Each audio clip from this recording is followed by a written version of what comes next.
اگر ایک شخص غریب ہو اور اس کے بیوی بچے یا والدین میں سے کوئی جان لیوا بیماری میں مبتلا ہو اور اسے نہ ہونے کی وجہ سے اور پیسے نہ ہونے کی وجہ سے علاج نہ کر سکتا ہو، لیکن وہ رشتہ داروں سے کسی ادارے سے مدد مانگے لیکن وہ بھیک نہ مانگے، مسجد کے باہر روڈوں پہ جیسے لوگ مانگتے ہیں وہ بھیک نہ مانگے غیرت کی وجہ سے، اور مریض کا انتقال ہو جائے تو گناہ تو نہیں ہوگا؟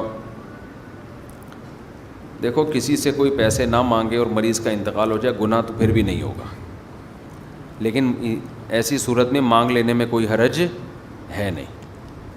اور پہلی تو کوشش کیا کرو، پیسے نہیں ہیں تو گورنمنٹ ہاسپٹل میں علاج کراؤ نا اس کا۔ یہ بھی بڑے گھننے بنے ہوئے ہیں آج کل کے غریب لوگ، پیسے ہوتے نہیں ہیں پرائیویٹ ہسپتال میں علاج کرا رہے ہوتے ہیں۔ بھائی آپ کے پاس جب پیسے نہیں ہیں تو کیوں کرا رہے ہو علاج آپ پرائیویٹ میں؟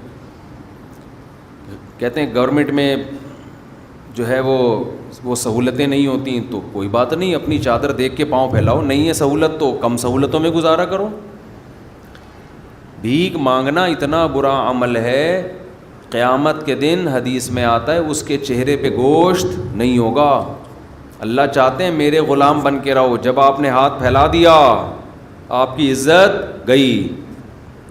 عزت تو سب سے پہلی چیز ہے جس کی حفاظت کرنی ہے، اور آپ جب عزم کر لو نا کہ میں نے کبھی زندگی میں کسی سے مانگنا نہیں ہے، دیکھو اللہ غیب سے دروازے کیسے کھولتا ہے رزق کے۔ اللہ پھر لوگوں کا محتاج آپ کو نہیں رکھتا۔ نہیں مانگو بھائی خودداری کے ساتھ۔ بیماری ہو گئی، کچھ بھی ہوگی، بڑا پیسہ خرچ ہو جاتا ہے بیماریوں میں، بہت جائیدادیں بک جاتی ہیں لوگوں کی، تو نہیں کرو، اتنا ٹینشن نہ لو، جتنی اللہ نے گنجائش دی اس حساب سے علاج کرو۔ سمجھتے ہیں گورنمنٹ ہاسپٹل، مجھے پتہ ہے بہت برا حال ہوتا ہے گورنمنٹ ہسپتالوں کا، لیکن پیسے نہیں ہیں تو چلے جاؤ۔ سمجھتے ہو؟ میری اپنی حالت یہ ہے کہ میرے کو کبھی ٹیسٹ کرانا ہو نا، کوئی پیسے نہیں ہوتے تو کہیں بھی چلے گئے، پیسے ہو گئے تو آغا خان سے کم نہیں جاتا پھر میں کہیں۔ سمجھ رہے ہو؟ مجھے وہ ویسی انسان کو چاہیے نا، کولیسٹرول چیک کراتے رہا کرے کبھی کبھار، ڈاکٹر کہتے ہیں 40 سال کے بعد کرانا چاہیے، تو ویسے ہی میں نے کروانا تھا، پیسے نہیں تھے میری جیب میں تو میں نے وہ الخدمت سے کرا لیا۔ پیسے آئے تو پھر جب دوبارہ 5 سال بعد ٹیسٹ کروائے تو آغا خان سے کروایا۔ جب ہیں تو بھائی اچھی جگہ سے کرواؤ، ویسے تو الخدمت بھی اچھا ہی ہے، تو جب پیسے ہوں تو کراؤ، نہیں ہیں تو نہیں کرو۔ اب میرے پاس پیسے نہیں ہوں، میں بولوں یار میں کس سے مانگوں، وسیم سے مانگوں، ستار سے مانگوں؟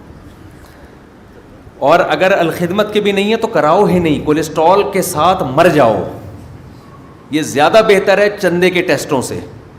حقیقت بتا رہا ہوں، نہیں آئی سمجھ میں؟ کولیسٹرول کے ساتھ مر جانا یہ زیادہ بہتر ہے چندہ کھا کے کولیسٹرول کم کرنے سے۔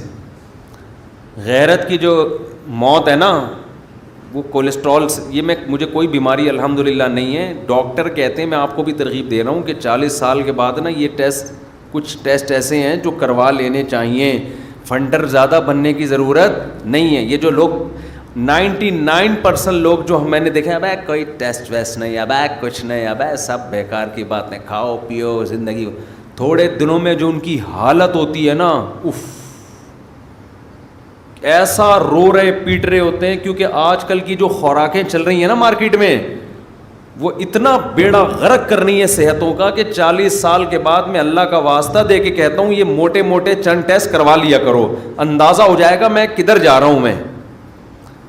یہ جو ہارٹ پیشنٹ لوگ بنتے ہیں نا، 15 سال بد پرہیزی ہوتی ہے، دل آپ کا 15 سال آپ کو موقع دیتا ہے کہ انسان کا بچہ بن جا، 15 سال تک دل کے ساتھ غلط سلوک کیا جاتا ہے، پراٹھے پھوڑے جاتے ہیں، اور ممبر پہ بیٹھ کے بیانات میں پراٹھوں کی ترغیبیں دی جاتی ہیں، نہاریاں پھوڑی جاتی ہیں، پائے سجی کے پائے کھجی کے پائے، اور پھوڑ کے پھر بالآخر ایک دم ٹھا کر کے مر جاتا ہے۔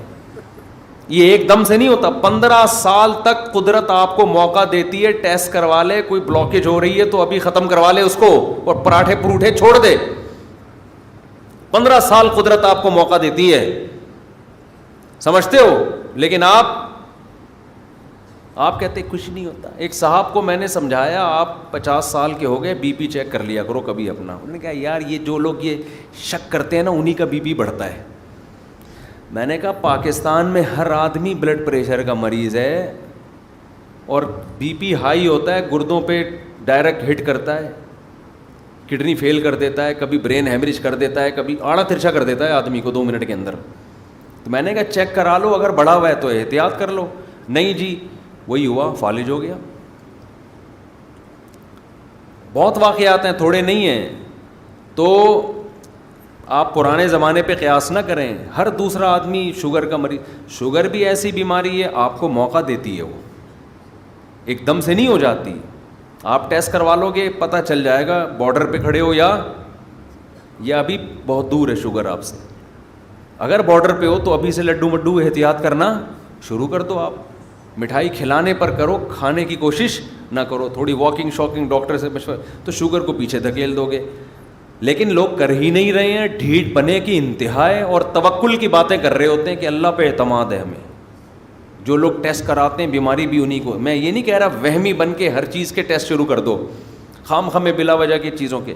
کچھ موٹی موٹی بیماریاں ایسی ہوتی ہیں, بلکہ وہ 40 سال تو دور کی بات ہے, آج کل 30 سال کے بعد اٹیک کر رہی ہیں. وہ 30 سال کے لڑکوں کو شوگر ہو رہی ہے, ہارٹ پیشنٹ بنے ہوئے ہیں.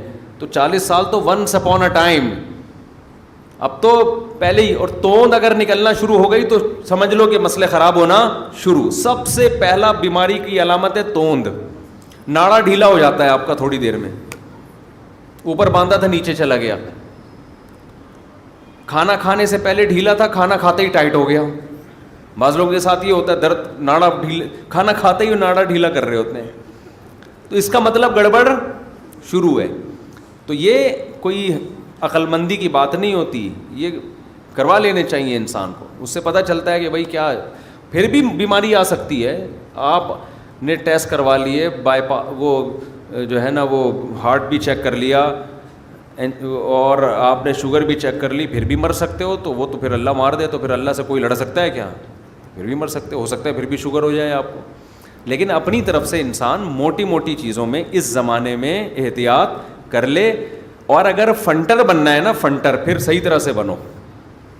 فنٹر کا مطلب پھر یہ ہوتا ہے کہ اگر آپ کا بی پی کل ہائی ہوا اور گردے پہ اٹیک ہوا آپ کے, پھر یہ نہیں بولو کہ کوئی مسئلہ نہیں ہے, کوئی مسئلہ نہیں ہے, چلتا ہے یار,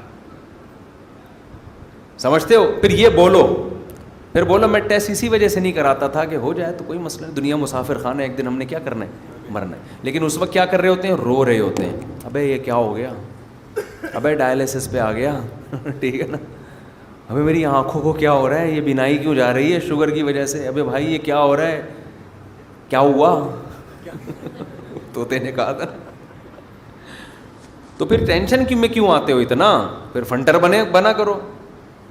ہم اپنے بزرگوں کو دیکھتے تھے, ہمارے شیخ حضرت مفتی رشید احمد صاحب رحمہ اللہ, ایسی خاندانی صحت, ایسی خاندانی مزے والی, کیونکہ خوراک پہ بہت کنٹرول تھا. صبح ناشتے میں سیب لازمی, 2 ہاف بوائل انڈے لازمی, بڑا ہائیجینک اور متوازن ناشتہ ہوتا تھا. ایسا نہیں تھا ہماری طرح بیٹھ کے پھوڑے چلے جا رہے ہیں.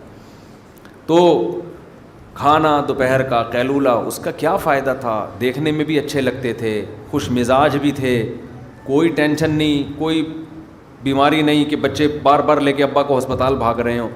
بڑی آرام سے زندگی گزاری, اور کہتے تھے مجھے بیمار ہو جاؤں تو ہسپتال نہ لے کے جانا, آرام سے گھر میں مرنے دینا آرام سے, ٹھیک ہے نا. عمر بہت ہو گئی ہے, 78 سال کے ہو گئے ہیں, اب کوئی بات نہیں, دنیا سے چلے گئے تو کوئی مسئلہ نہیں ہے. تو اس لیے میں جو اصل تو مسئلہ زکوٰۃ کا بیان کر رہا تھا, جتنے جیب میں پیسے ہیں وہ چپکے سے جا کے کسی غریب ہسپتال میں علاج کرا لیا کرو. زیادہ پیسے ہیں تو مہنگے ہاسپٹل میں چلے جاؤ, نہیں ہیں تو آرام سے, سمجھ رہے ہو, مر جاؤ آرام سے, کوئی اتنی ٹینشن کی بات نہیں ہے. قرضے کی ٹینشن جو ہے نا, یہ موت کی ٹینشن سے بڑی ہے, لیکن لوگ لے رہے ہوتے ہیں بہت. ہاں کوئی ایسی خطرناک بیماری ہے نا جو فوری, جس کا علاج, ہارٹ اٹیک ہو گیا خدا نخواستہ کسی کو, اب اس میں تو بھائی لے کے جانا ہے, اس میں تو قرضہ بھی پکڑو, وہ تو فوری مسئلہ ہے نا, وہ تو بچانا ہے اس کو, اس میں تو جتنا جلدی ہو سکے. اب آپ گورنمنٹ ہاسپٹل میں لے کر گئے, وہاں لائن لگی ہوئی ہے, ان کا نمبر 6 مہینے بعد آئے گا, تو پھر تو یار آدمی مجبوری ہے. ایسے موقع پہ کوئی مانگ لے تو کوئی حرج نہیں ہے, لیکن خوددار لوگوں کی کوشش ہوتی ہے ایسے موقع پہ بھی نہ مانگے. لیکن یہ اپنے لیے نا, دوسرے کو وہ کہے گا کیوں نہیں مانگا, مجھے مروا دیا تو نے, اپنے لیے توکل کرو. مرکز دین و ایمان، مرکز دین و ایمان، مرکز دین و ایمان، مرکز دین و ایمان۔